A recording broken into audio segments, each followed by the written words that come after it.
Welcome everybody. My name is Russ. I'm Ozana's other half partner, if you like. We've been together for about 5 years, and I also want to give a little bit of an introduction to my first finding myself and who I've been throughout my life. I suffered a traumatic experience in my youth. My mother was very sick for a long time, and then she passed away when I was 16. That led me to abuse alcohol for many, many years and really go off the rails in certain respects. In other respects, I became dedicated to my career and work, and I threw everything else of me into the work. And really meeting Ozana has changed me in many, many different ways, very positively. I find myself a lot calmer now. I understand a lot more about myself and the world that I'm in and the kind of life I want to live. So I just wanted to give you a brief introduction to kind of my experience through the programs that Ozana has developed, and give her an introduction to you today. Ozana Chuska, it's your turn to Thank you. Give us your wisdom. Thank you very much. Thank you. I was hoping that Russ will actually go into more details about his journey, but he wanted to keep it more private because his transformation You can go deeper. happened only after he accepted that there is something else, because he was very closed and skeptic to what I was saying initially. Your problems are your gifts. I have to admit that I believe everyone thinks having problems is normal.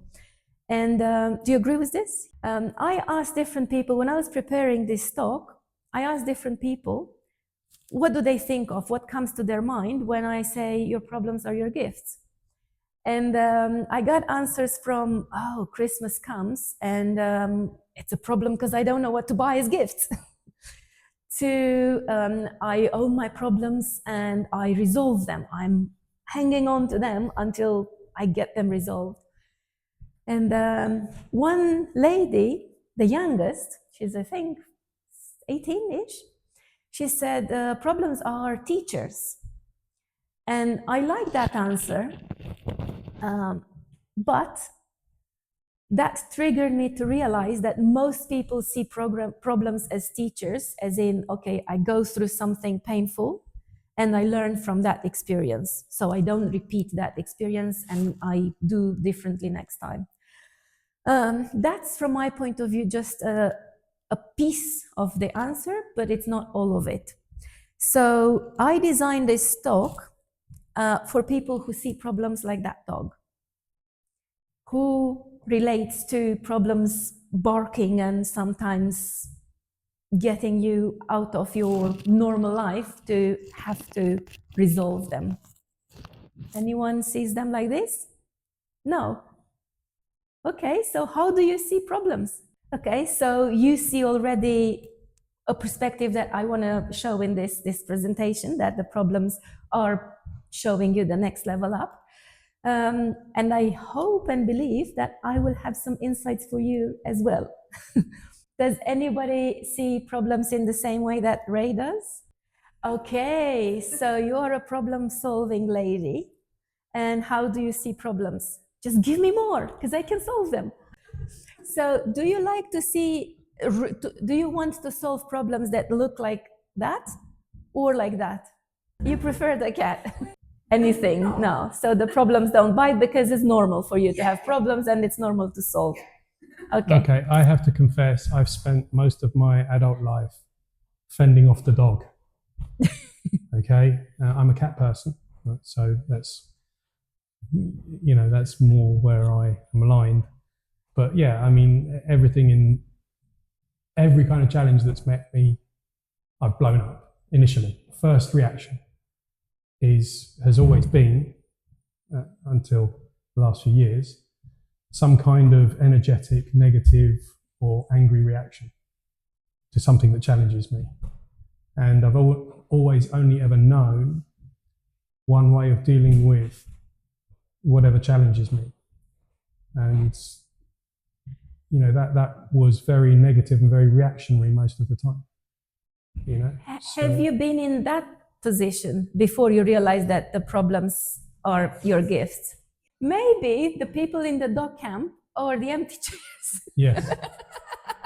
They're fighting with buses and trains and directions and compasses right now. Okay, we find something out.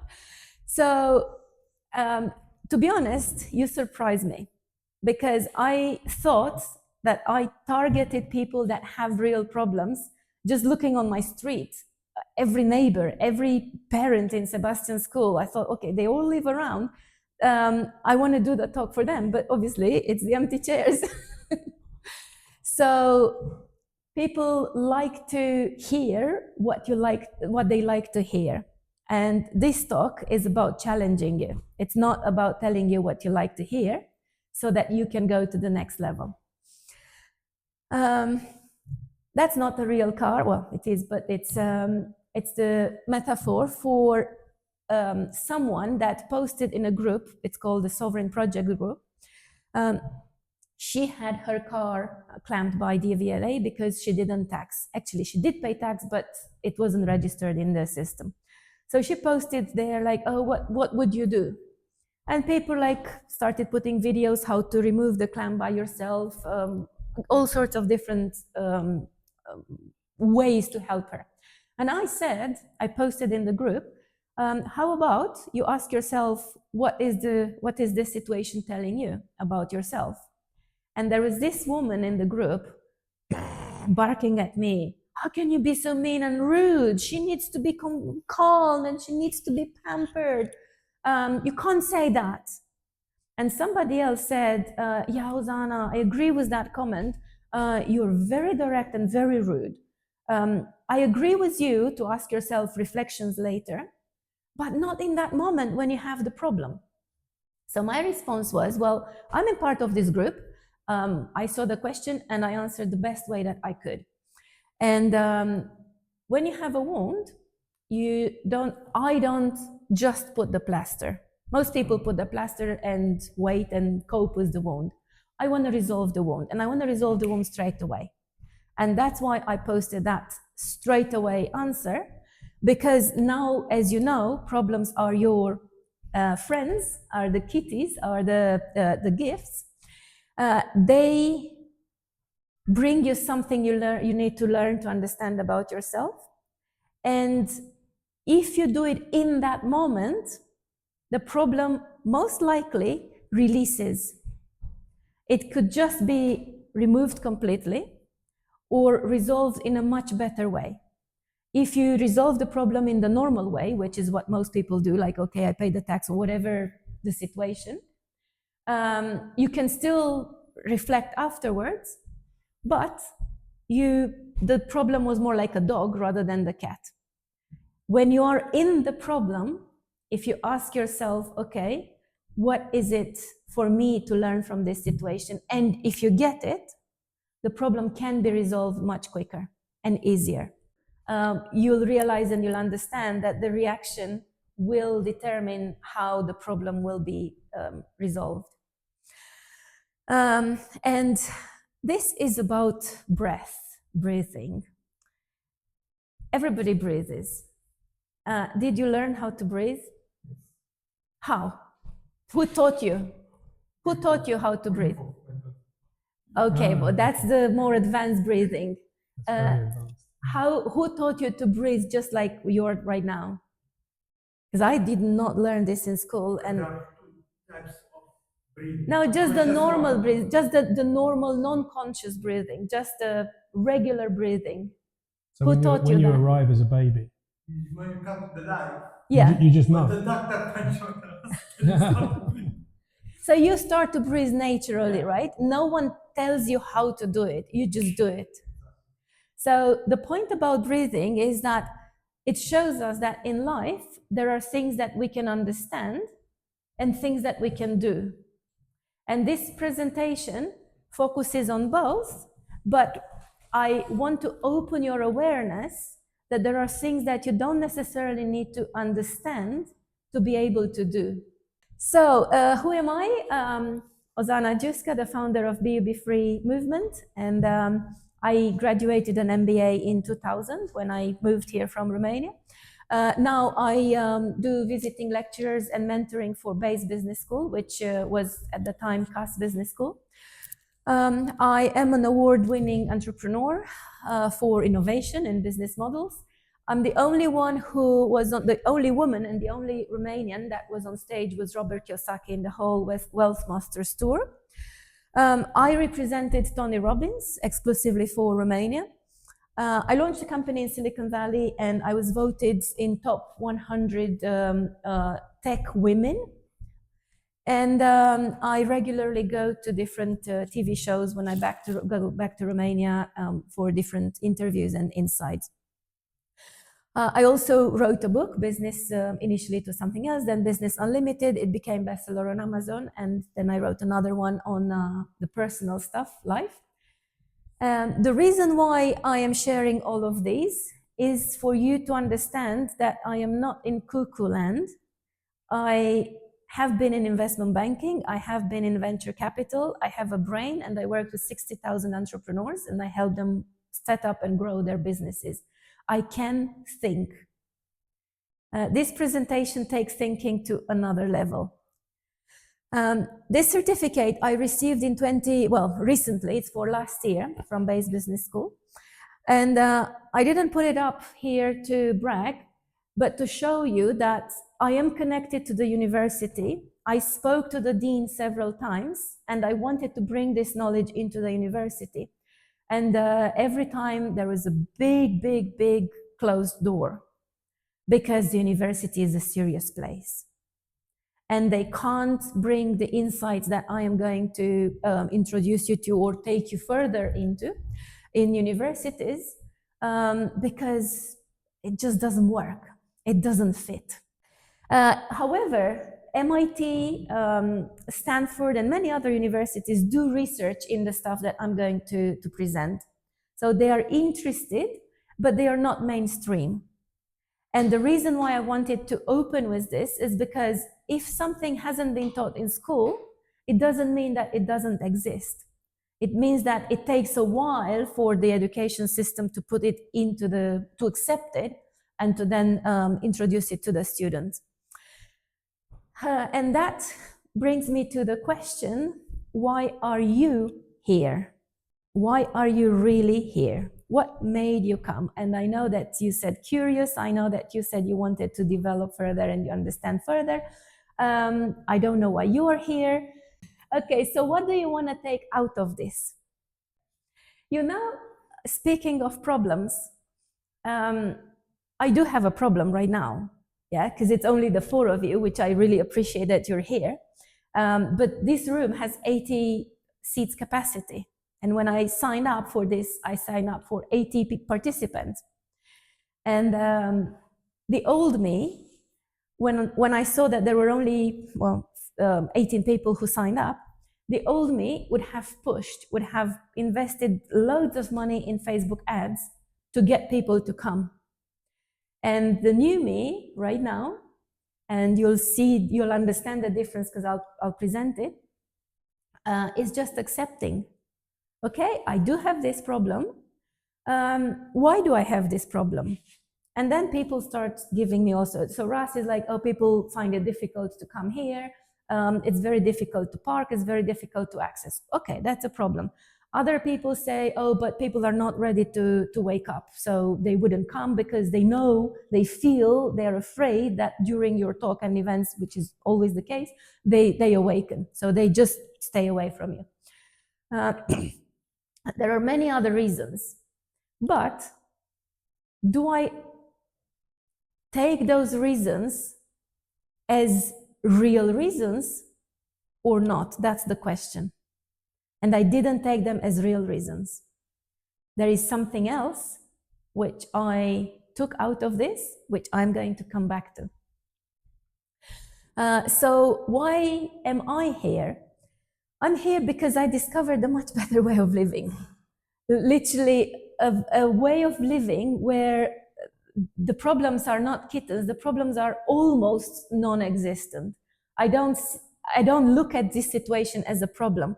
I just look at the situation like, okay, it's one milestone, one step, move on. What do I learn to change, transform from this, and move on?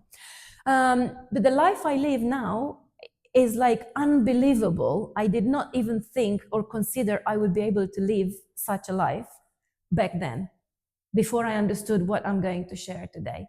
And I want to share more of the, I want to share my insights, which have been a lot in the last few years, because I see people suffering.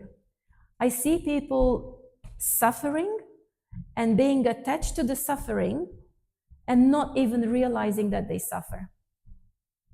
And I see them that suffering for them is just normal. Life is normal to suffer. And I don't subscribe to that.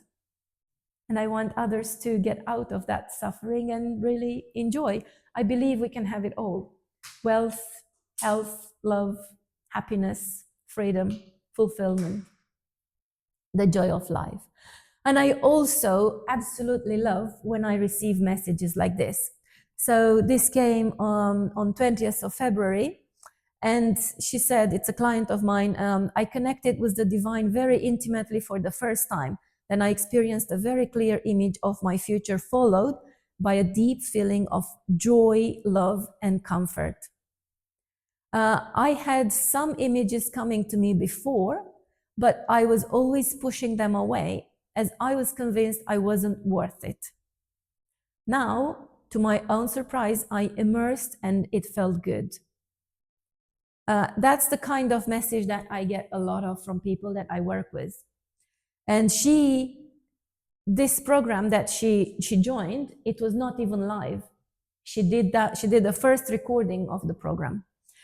Another lady, that was a few days ago, sitting here thinking how overwhelmingly grateful I am for the past year. Initially studying sovereign independence, and then now I know with all my heart and my soul, everything I'm doing is so important to my purpose journey right now. These are the kind of messages that give me the fuel and the kick and make me go, even though there are a lot of empty chairs.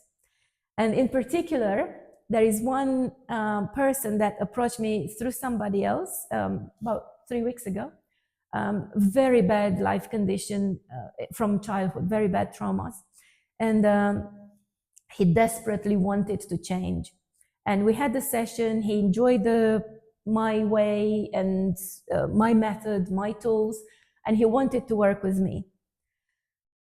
He was going to come here, but in between, his mother had a problem, health issue. So he now could not even go to work because he had to take care of the mother. This kind of situations happen a lot. They happen a lot to people who want to go to the next level. They get blocked. And they get blocked by whatever, because the mind wants to keep them safe, wants to keep them in the area where they are comfortable, where they are familiar. And the transformation work, the inner work, moves them to a much better place, but only once they accept to leave that place, and the mind wants to keep them there. This is an example of how change can happen instantly. It's not a client, she is a real estate agent. I have a flat in central London, which I rent out, and that was a few years ago. I somehow ended up talking to her. She came in the flat and she saw the flat. She was like, oh, wonderful, hello. The flat is absolutely fantastic. I can help you, blah, blah, blah. What do you do? And then I said to her what I do. And she said, oh, can you tell me what's blocking me? So I tuned in and I gave her like 10 minutes reading. And a few days later, she sent me this message. So 10 minutes, and she landed those deals that she could not even dream of. She was an employee.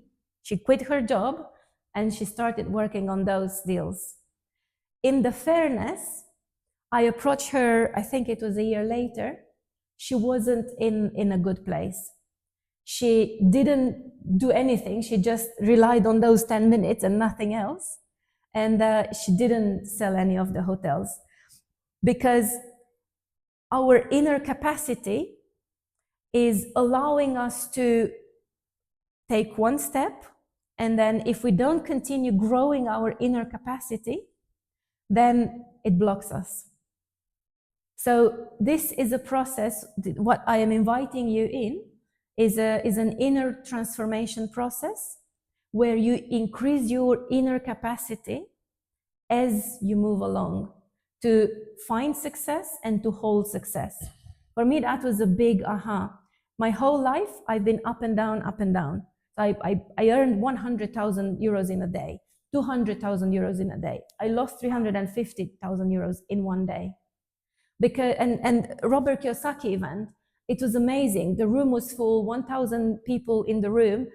Everybody was super happy. It was fantastic. The next day, all the clients from my business canceled the contract. The next day. It wasn't random. It was because I had the capacity to reach success, but I didn't have the capacity to hold success. That is part of the identity. And that's why now I became an identity architect, because it's the identity that determines the life you live. And if you want more, you must get the identity into what serves you to get that more. If you have problems, it's the identity that makes the problems, that creates the problems. So changing the identity changes the problems. And I'll get more into this. So back to problems, teachers versus message. Oh, sorry. Teachers versus messengers. There is a big difference here. Everybody understands that the problem helps grow, as we discussed earlier, but a messenger is not as widely understood. So the problem, it's like a messenger that comes, knocks on your door. So if somebody has to deliver a message to you, what do? They come and gently knock on your door.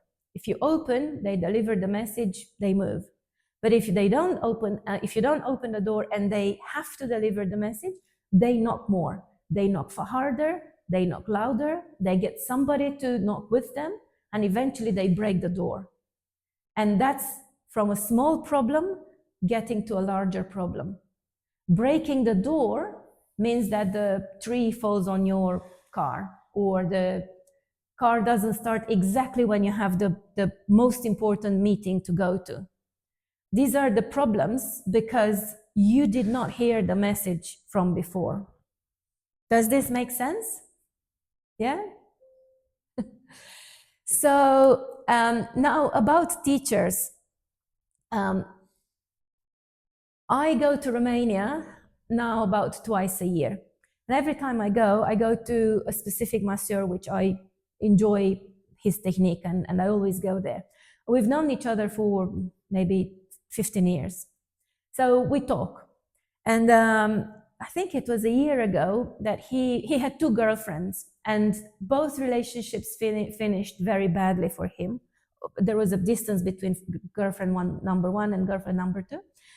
And he was devastated. After the second time, the same thing happened. The girlfriend left him, and he was devastated, and he concluded, he learned from his problems, twice happening to him, that the girls are a pain in the ass. He learned that and concluded that having a relationship is a pain in the ass. And women make him suffer. Those were his conclusions. So that's what he learned from his problems, which means that he decided to stay alone, to live alone for the rest of his life. So my question is, who really likes to live alone for the rest of their lives? Is this the answer? No, it's not the answer.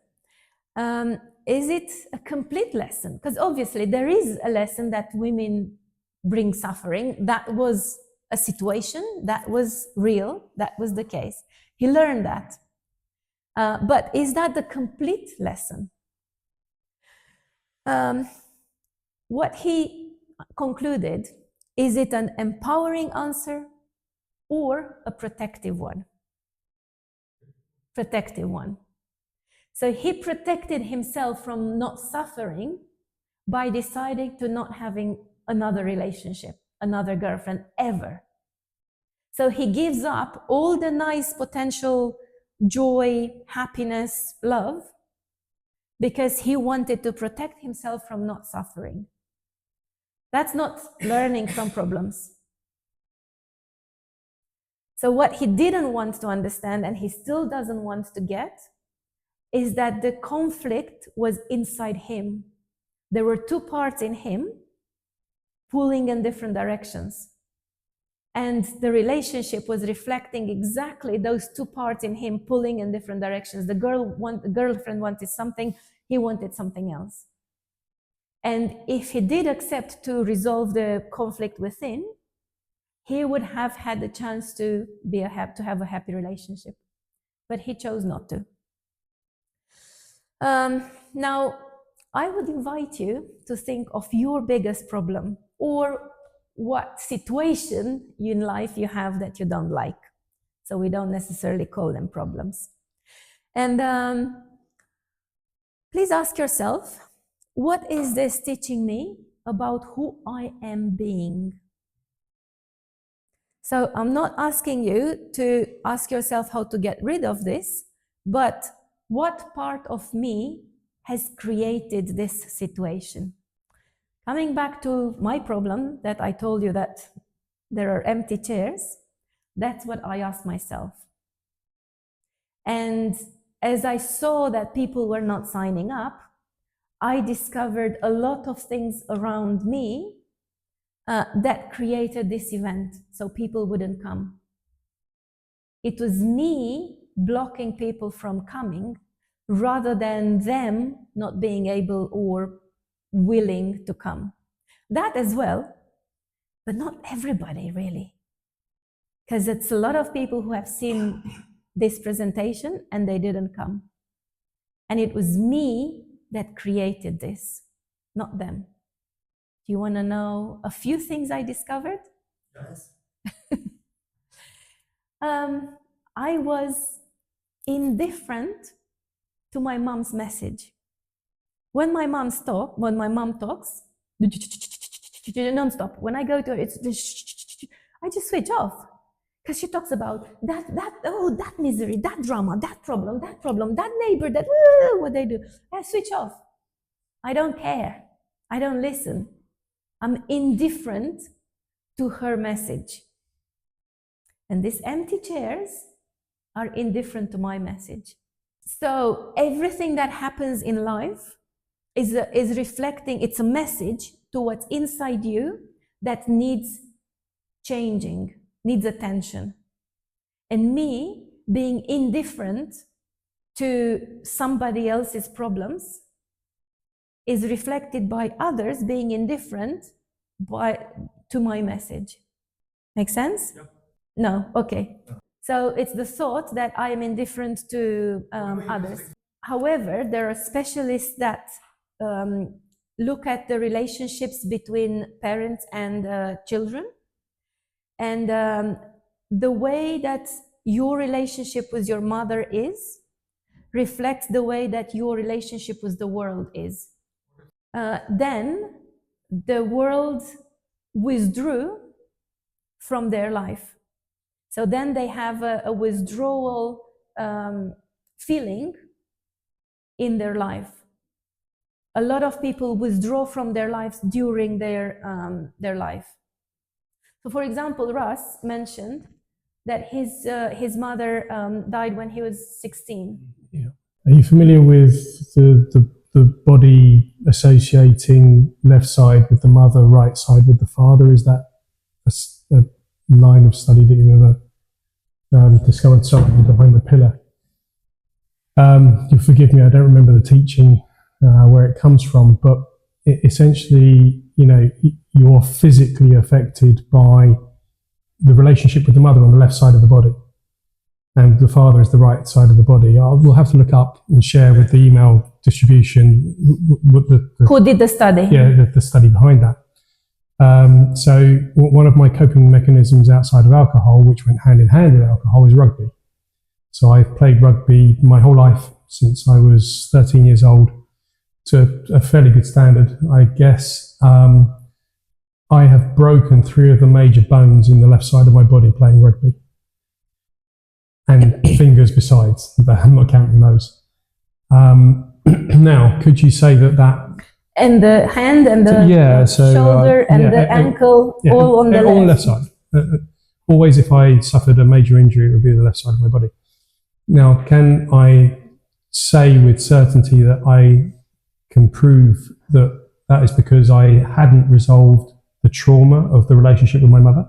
I don't know yet. It's an interesting question for me, but it certainly has focused me. Every time I've broken a bone, you get a major amount of focus when the bones are repairing and you're in quite a lot of pain when that's happening. But the physical pain of a broken bone is nothing as close to the trauma that I was hiding inside and holding on to. Yeah. I now begin to see and feel that those episodes, which I kept throwing myself into up until the age of 50, which is quite stupid in itself, were trying to give me the message. The banging on the door, right? The knocking on the door. So that, for me, really, you can take it either way. You can just say it's coincidence. You just played rugby and that is a byproduct. Rugby players break bones. Okay, that happens all the time. Or with my circumstances and having now dealt with a lot of my internal trauma and resolved it, I feel more comfortable, in myself, in my life. And I do reflect back that I think that there was an association between those two things. And also, because the mother was taken from him at the age of 16, and that was a big loss for him, a big trauma. All his life, he lived with the fear that the dear one is taken from me. What's most important, what's most dear to me is taken from me. So he has 3 of everything, which he can't find. Even the 3rd one he can't find. And when we started dating, we had one issue which we're apart from. So I thought life was this way and he thought life was that way from one particular angle. And every month, he would dump me for 6 months. Every month, constantly, he would say, I'm done. Same thing. We were getting close. Every time we were getting closer to resolve it. But he was leaving me because of the fear that what's dear to him is taken away. Because of that event. Because it's linked. Well, does it need to be? Rather than already thinking, oh, everybody in this room I'm never going to see again. In fact, this gentleman sat behind, it's the second time I've met him. And I'm very glad to see him again. We had a very nice conversation last time we met. I tell you that I had the exact same thing as you. And you know how I discovered it? I wasn't aware of it. My relationship with my previous partner, the father of my child, after 12 years together, we separated. That was my biggest pain, my biggest suffering. And that's what pushed me into learning about this and transforming myself. And I remember that we split up in January, and in March, we met with a counseling couple. And we went out for lunch, and there was so somehow we were talking about my parents, because as a counsel, you always associate what's happening in the life of the person with the parents. And she asked me, when your parents divorced, what did you decide? And I burst into tears, because I realized at that moment that I decided that there is no relationship for life. I decided that because of my parents divorcing. And the first marriage I had was 2.5 months. The relationship with this guy, we didn't get married because I knew without knowing that we would separate. So I didn't want to go through the pain of separation and papers and stuff. So I never wanted to marry him because of what I decided back then, which I refrained. I changed that. So you can change them. You identify them and change them. No relationship is permanent, as in even with your wife or your, yeah, but does it separate tomorrow or when you die? Sorry? Whenever. It's an interesting perspective. But yeah, it will separate, but I want to look at it that it separates when we die rather than, sorry? When you wanted to separate. When it makes sense, yeah. But actually, it's a very good point that you're making. And you know why people separate? There are only two reasons. Only two. Reason number one, they don't get on well. Something happens and it's a breakup. It's a nasty thing. Or even though you don't say it's nasty, you're still like, oh, I don't want to be with that. There is something that doesn't want you to be with that person. And that's because that person was a messenger and you didn't receive the message. I say you, but you didn't receive the message from that messenger. So the messenger realized, the universe made it, that the messenger realized that you were not able to receive the message. Messenger leaves, and then another messenger comes, and you end up in the same loop, in the same kind of conflicts or situations with another person. That's messenger number two, and then people end up doing this a few times because it's the door banging. Reason number two, all the lessons were learned, integrated, all the messages were accepted, and then there is no reason for that person to be in your life. Yes, and so yeah, I appreciate you bringing this perspective. Yeah, thank you. Yeah. So can we go back to, do you want to talk about one situation or problem that you have and what part of you has created it? Can you think, even if you don't want to share, can you think of a situation that you're not happy with and ask yourself that question? Can I take one step forward and ask yourself to close your eyes and breathe, take a deep breath in,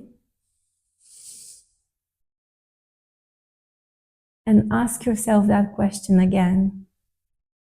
What part of me created that situation?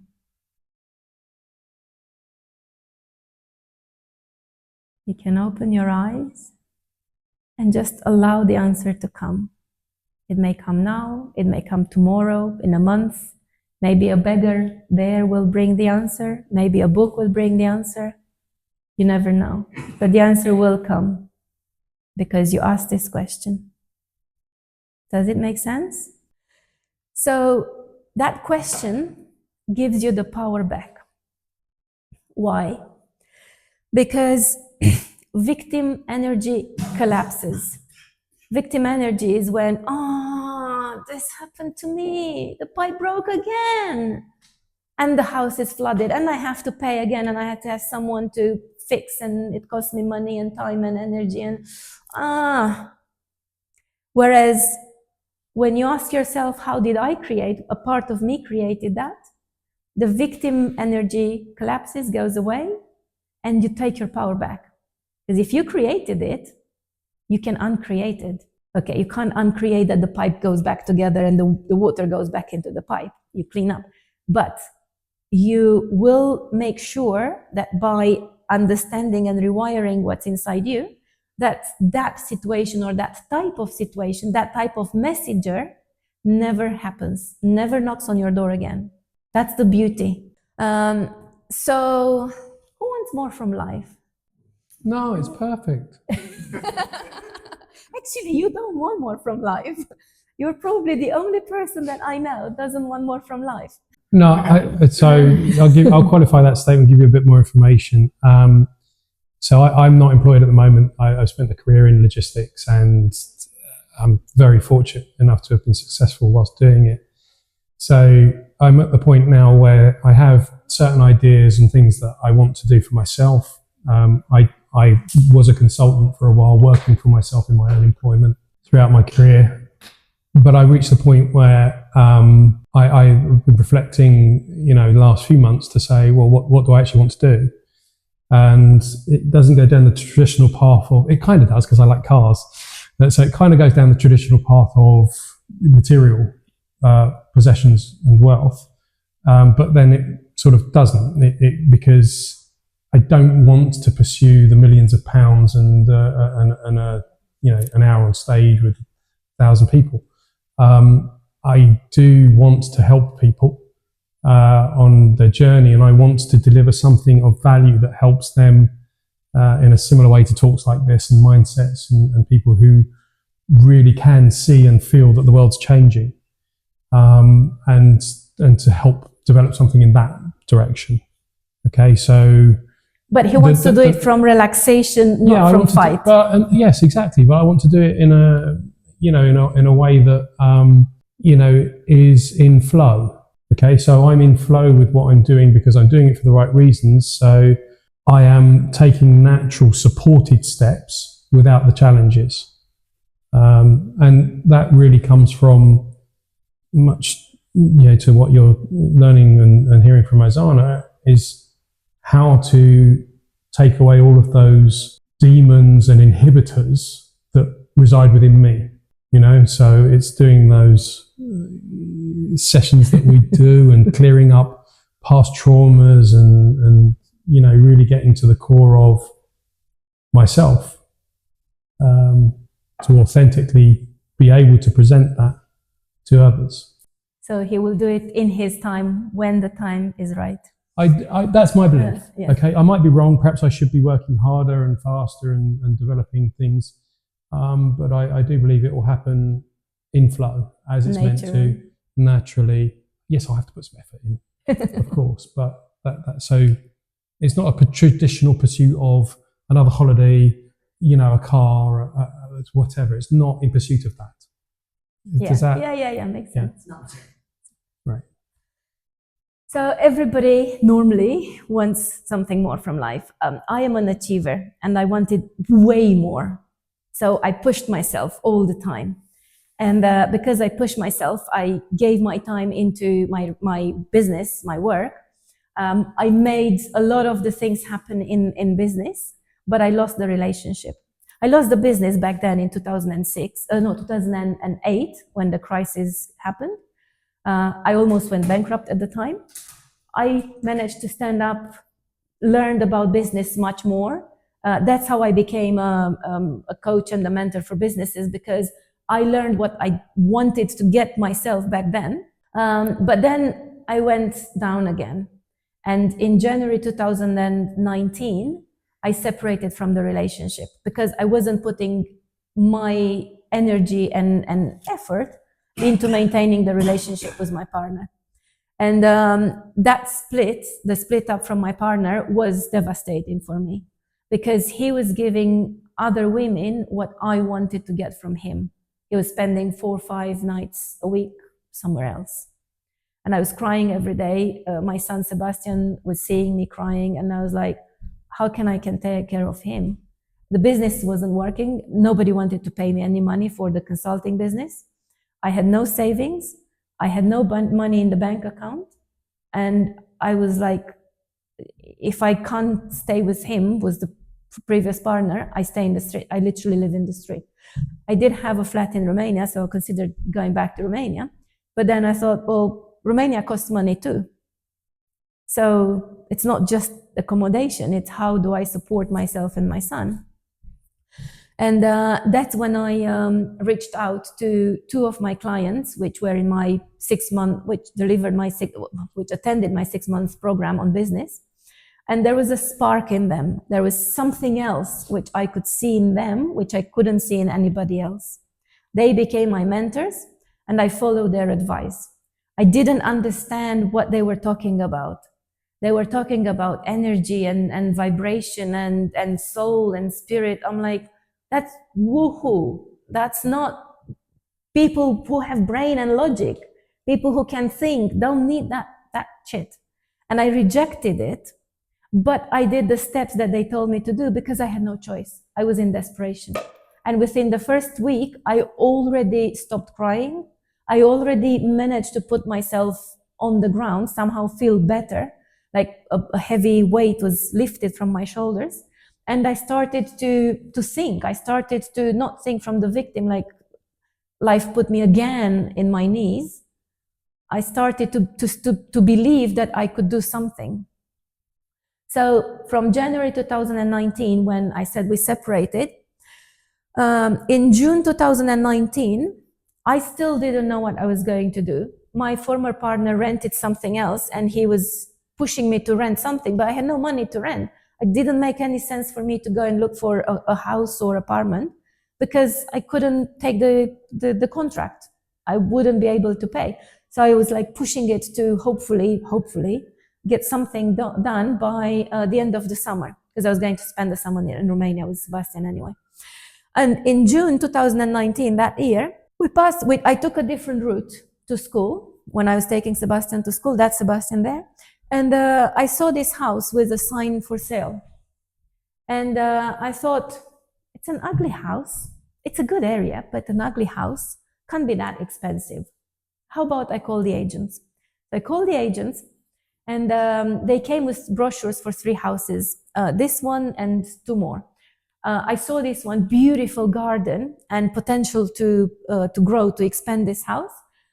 They showed me another one which is cheaper, but it just didn't feel well. And I said, I don't want to see the third, which was more expensive and nicer. I want to buy this one. And I put an offer on this one.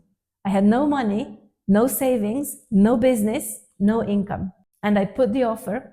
The offer was accepted. And in December, I received the keys. And this is the house after I built the porch. That's the car that Russ and I bought. We were happier when we sold it than when we bought it. And that's the office I built at the back of the garden, which you know because you've been in that office. And remember, things changed fast from not having any money, any income, any possibility to get any money into buying the house. And in December, I became financially free. So then everything else that followed was just nice and smooth. And then I met Russ the following year, which we're still together. And that's Sebastian now. You saw him at the entrance. He likes golf, but he had a problem. He's very good. He's very good with golf. He wants to do professional golfing. He had a problem. He was messing up half of the game. So half of the game was very good. Half of the game was really bad. And it was last February, last year, he finally accepted to do a session with me on golf because he had 3 competitions and he messed up the first one. And he was really keen on winning on the next 2 competitions during that week. So we did a session, and what we discovered was that his identity was that he was afraid of being bored. So he had to mess up so he doesn't get bored. We changed that, we reframed that, and that week he won 1,100 pounds. He won a weekend in Rome. He won a club and some other bits and pieces. One change in his identity. And for the golfers amongst us, he's also improved his handicap by 6 shots, which is quite incredible. If you know anything about golf, if you don't, I wouldn't have said that because that's quite impressive. So. And with my partner, I told you that I got advice and help from 2 ladies from Romania. With one of them, we built 50 programs, all online, all via Zoom in Romanian, and they were all filled just with the lives that I was doing at the time. I paid 0 marketing. And for someone that is in business, you understand, 0 in marketing to generate 6-figure business it's a big achievement.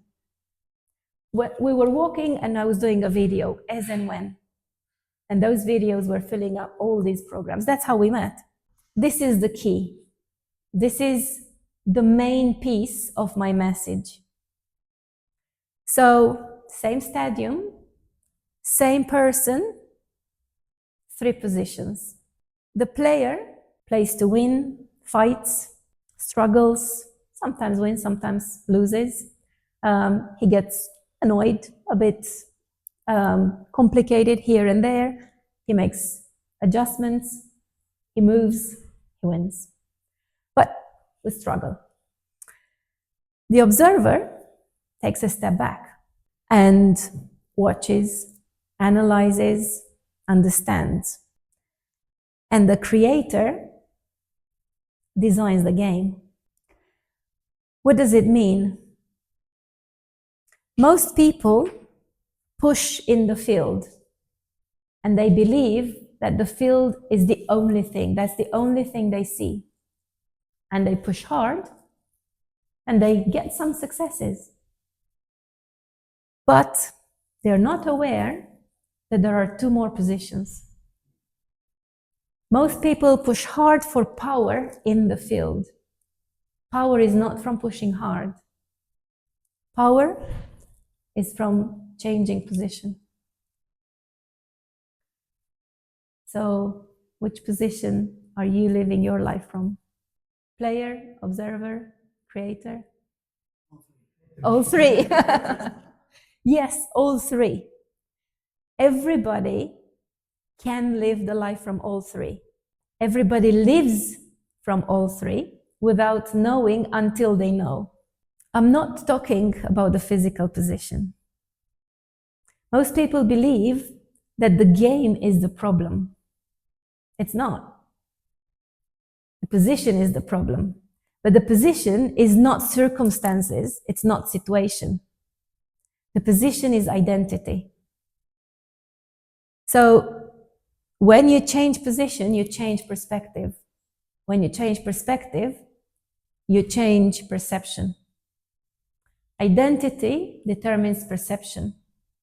Perception determines decisions. Decisions determine outcome. So the struggling player, if it's struggling and we want to teach him to run faster, that won't change his life.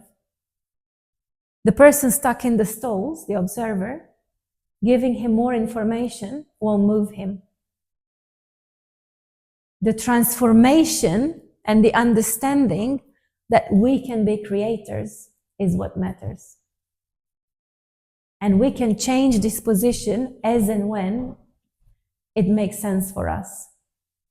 And I know that it's a very hard concept to grasp. So I will give a lot of examples to get this sink in.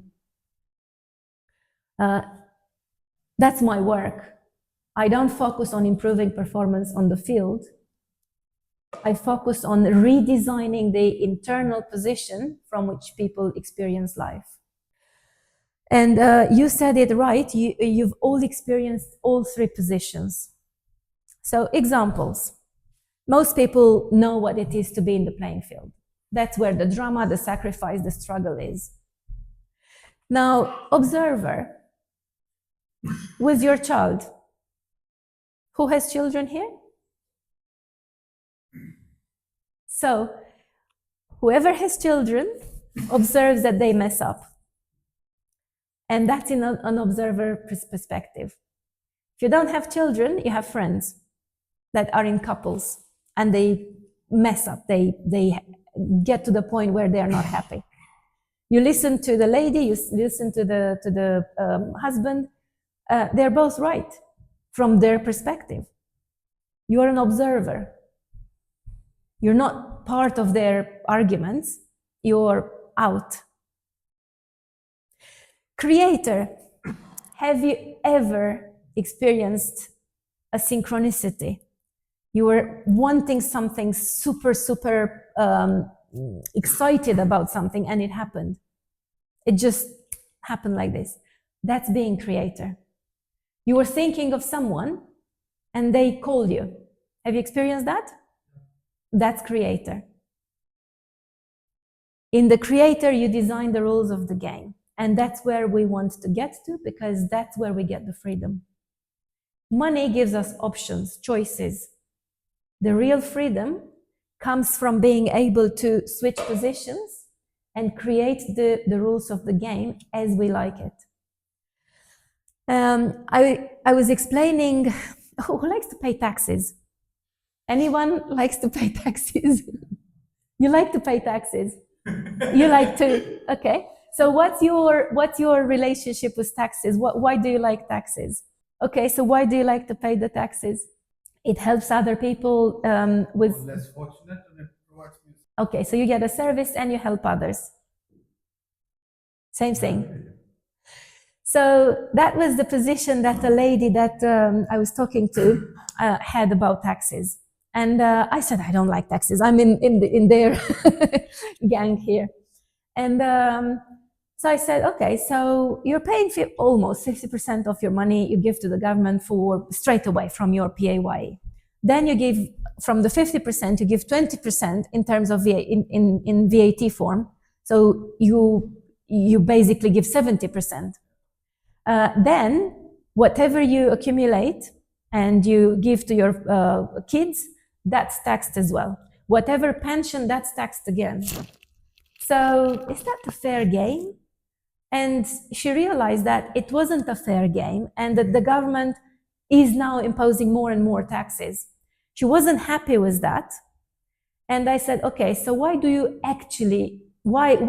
actual reason why you pay taxes? Okay, I understand you want to help others, but you can do that with charity or in different ways. You can pay someone to pick up your garbage. Well, you actually pay anyone. You can pay someone to do something else anyway. But she was paying taxes not by choice, but because she was forced. How was she forced? By fear. She was fearful that if she doesn't pay taxes, she goes to jail. That was her mind. So she was saying to me, so you don't like to pay this tax and you don't pay this tax? No. So you're going to go to jail. I'm like, no, I'm not going to jail. Yes, you are. She was really trying to impose the fact that I'm going to go to jail because I refuse to pay certain taxes, which I don't agree with. That's my opinion. It doesn't have to be everybody's opinion. So during that conversation, she realized that the reason why she was paying taxes was not really because she wanted to help others, but because she wanted to avoid going to jail. And then we went into driving. Who likes 20 miles an hour? No one. I hate 20 miles an hour. I love to drive. I love to drive with speed. And I do. Because I drive from the creator's perspective. I am invisible to police. I'm invisible to the cameras. I'm invisible to radars. And I am. And I'm safe at the same time. That's my rule. And I drive whatever speed I want. I don't get any ticket. Nobody takes any fine because I am the creator of my game. I'm not subscribing to fines. That's nothing. In my reality, there are no fines. So I was explaining these things to her and a few more others, and she was like, so if I get it, you only do what you like, you only subscribe and contract to the things you like, and you don't contract to anything you don't like. Pretty much. She was shocked. Everybody's shocked because life comes with good and bad.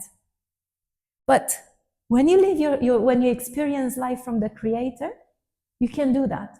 You don't have to. You don't have to drive with 100 miles an hour. You can just drive 30 instead of 20. You choose. You choose how you want to experience life. And that's a bin, which everybody recognizes, I guess, in the UK. When I moved in my house, I had never had a garden in my whole life, let alone in the UK. So the grass was like this. And I figured that I had to buy a lawnmower because the grass doesn't get cut by itself. And I did. I messed it up. But anyway, I had a lot of grass to get rid of. And I was like, so what do I do with it? Maybe I need... And I figured that other people on the street, they had these bins. So I said, I'd like to get one. literally the next day after I thought of the bin, I had the pile of grass, which I didn't know what to do. The next day after I thought I would do with the bin showed up in front of my house. I didn't do anything. It was a lorry that just dropped it in front of my house. Obviously, the council probably knew that we moved, whatever, and they just decided to give me one. Another story was the heaters. So that was from the creator, right? Because I decided I need one, and it was just put in front of my steps. I told you I have a flat in central London, which I rent out, and the managing agents, it's an old building, said to us, let's send a letter to everyone. The heating problem, blah, everybody has to change the heaters in the flat. And your cost, Ozana, is, I can't remember exactly, let's say £1,500. Please tell us if you want to pay now or if you want it added to your service charge. Two options. None of them what I wanted. So I'm like, okay, I'll change. I agree, it has to be changed, but I'll change it myself. I'll get the plumber to change the heaters. And the managing agents were very tough, like, no, you can't do that. The lease doesn't allow you to do that. I'm like, hang on, if I pay, I choose. So then they started telling me how to think. I know you have to think from this point of view. It's less hassle if we do it. It's less time. You have to think from the efficiency. I'm like, I think the way I want to think, not from the way you want me to think. So I had two discussions with the managing agents, half an hour each, to get him to accept that I had the third option, that I change myself. But then, so he didn't agree, but he agreed that I don't have to comply with the two options he presented to me. So then I was like, okay, so I'll do it myself, but what heaters do I need? Because I don't know anything about heating. So I went into the flat to take pictures of the heatings and ask somebody. And as I was in the flat, the people changing fixing the stuff on the radiators and the engineers taking care of the whole system were there. So I asked them, guys, can you tell me what heaters do I need to change? So they went in and, oh yeah, okay, you need this. Okay, 4 radiators, have a list. And then I said, do you want to change them? And they said, well, we can't do it now. Oh, no, I'm not asking now, but next week or whenever you come. So I agreed to change with them, the same engineers, for half the price. So it cost me, the whole thing cost me half of the money. I've got the same quality, the same radiators, the same engineers, the same process. Because I did not accept the choices I was given. And I chose by myself. There is always another choice. I explained this to Sebastian, and I was teaching him, my son, that you always have another choice. And I remember something happened, and I said to Sebastian, Sebastian, we have to do this. I have no choice. He looked at me, Mama, you have a choice. You always have another choice. So when he said that to me, I was like, oh, of course I have another choice. And I changed the outcome. I chose something else. Just because from outside, I was reminded that I did have more choices. You have more choices and you see more choices when you are a creator. As a player in the field, it's harder. Does this make sense? Yeah. So what we want is to be able to move position. And that is to redesign our identity. That's what I do. And I do it through programs and private sessions.